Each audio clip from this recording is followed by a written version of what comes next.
Olá! Hoje a gente vai embarcar numa jornada fascinante pelo nosso passado mais profundo, para descobrir a história surpreendente de como cada pessoa viva hoje está, de alguma forma, conectada.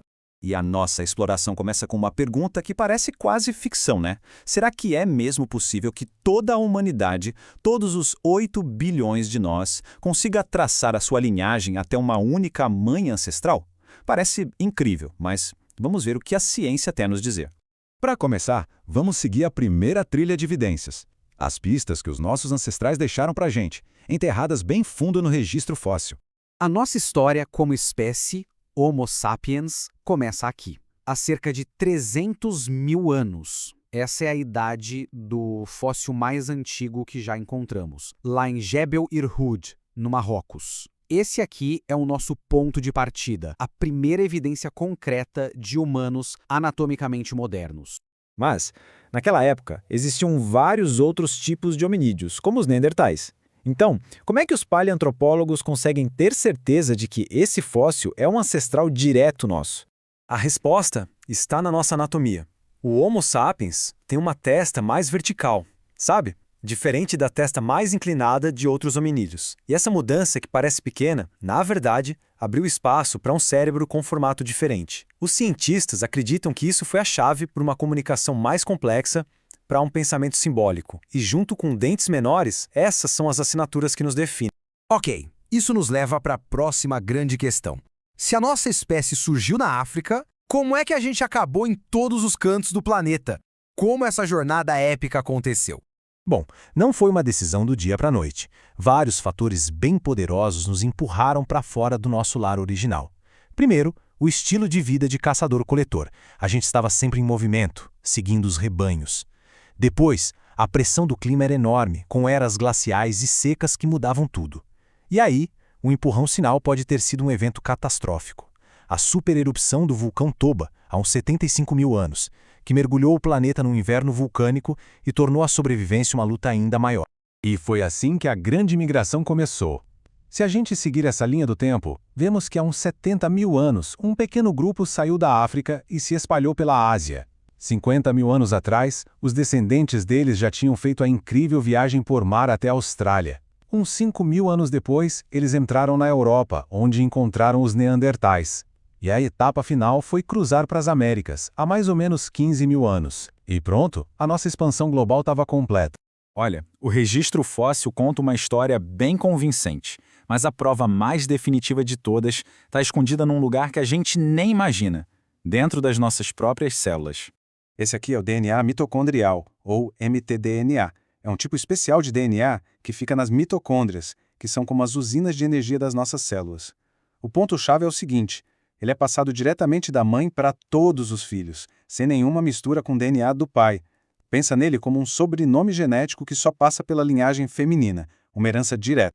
Mas como é que esse pedacinho de DNA consegue funcionar como uma máquina do tempo, nos levando de volta por milhares e milhares de gerações? A chave está no que a gente pode chamar de erros de digitação genéticos. O DNA é um código imenso. De vez em quando, na hora de ser copiado, acontece uma mutação bem pequena e inofensiva. Esse erro único é então passado para todos os descendentes, e isso cria um marcador genético que dá para rastrear. Quando vários desses marcadores se juntam, eles formam o que os cientistas chamam de haplótipo, que é tipo uma impressão digital ancestral. E é rastreando esses marcadores genéticos pelo tempo que a gente chega numa conclusão simplesmente impressionante sobre os nossos ancestrais em comum.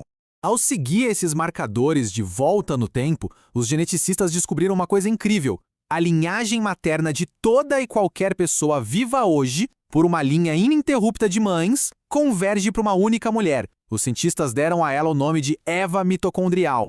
E este gráfico aqui ilustra a prova genética de um jeito brilhante. A maior diversidade genética do mundo está na África, com vários haplótipos antigos como L0, L1 e L2. Mas olha só o que acontece quando a gente olha para o resto do mundo. Praticamente todo mundo fora da África descende de um único ramo, o L3. Isso é a prova clara de que um grupo pequeno, que carregava esse marcador L3, foi o que migrou e povoou todo o resto do planeta. E a história não para por aí, não. Existe um equivalente paterno, o Adão cromossômico Y. Usando o cromossomo Y, que é passado só de pai para filho, os cientistas rastrearam a linhagem paterna de todos os homens vivos hoje até, adivinha, um único ancestral masculino. Usando a taxa de mutação do nosso DNA como uma espécie de relógio molecular, os cientistas conseguem estimar há quanto tempo essas figuras ancestrais viveram.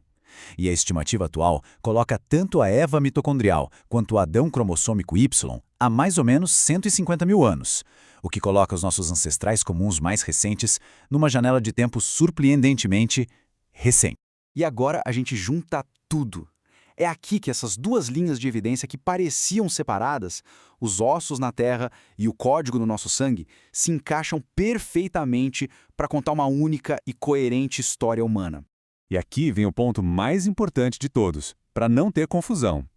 Esse Adão e essa Eva genéticos não estavam sozinhos no mundo, não era um casal solitário. Nada disso. Eles viviam no meio de milhares de outros humanos. A única coisa especial sobre eles é que as suas linhagens específicas, por puro acaso, são as únicas que sobreviveram sem parar até hoje. As linhagens de todos os outros, em algum momento, acabaram, não tiveram mais descendentes. Ou seja, somos todos descendentes dos sobreviventes. Olhem só como tudo se alinha. Os fósseis mais antigos de Homo sapiens, de 300 mil anos atrás, batem com a origem dos marcadores de DNA mais diversos na África. A primeira evidência arqueológica de migração, há 70 mil anos, corresponde exatamente ao momento em que o haplótipo L3 começa sua jornada para fora da África. A história que os ossos contam e a história que os genes contam são a mesma história. É uma história de sucesso impressionante, né? De um grupinho de talvez poucas centenas de indivíduos que saíram da África, agora somos uma espécie de 8 bilhões de pessoas que vivem em todos os continentes. Cada um de nós é parte dessa mesma e única jornada. Isso tudo nos deixa com uma reflexão final. Se a ciência, tanto dos fósseis quanto dos genes, nos mostra que a gente compartilha uma origem tão recente e uma jornada tão interligada, o que isso diz sobre as diferenças que, hoje em dia, parecem tanto nos dividir?